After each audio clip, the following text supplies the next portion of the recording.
Despite the 2011 repeal of Don't Ask, Don't Tell policy allowing gays and lesbians to serve openly, transgender Americans are still banned from the U.S. military. But in other Western nations, that's not the case. And today, as Mike CONNEEN reports, transgender troops from around the world gathered in Washington calling for change.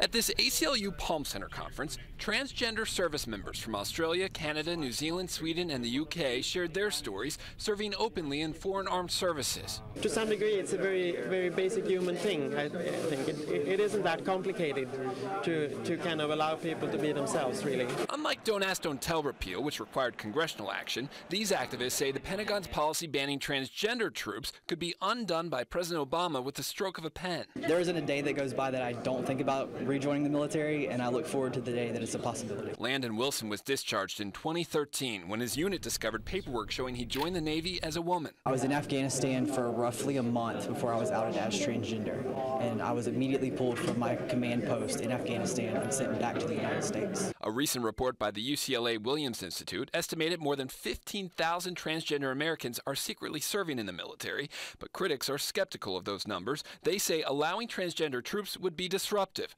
Quote, the issue of military facilities and living conditions and the need to deploy in group situations with unit cohesion. To introduce that element would really detract from the best qualities that hold the military together. But these troops reject that. To say that we can adapt to this when we've adapted to deploying women back to Desert Storm, adapted to gay and lesbian and bisexual troops serving, to say that we can adapt to allowing open transgender service doesn't give our military the credit that it deserves. In May, Defense Secretary Chuck Hagel signaled an openness to exploring the impact of the policy on transgender Americans. And just last week, a White House spokesperson said that there's an ongoing review of the matter. But just today, a Pentagon spokesperson confirmed to NewsChannel 8 no such review had been ordered. In the newsroom, Mike CONNEEN, NewsChannel 8.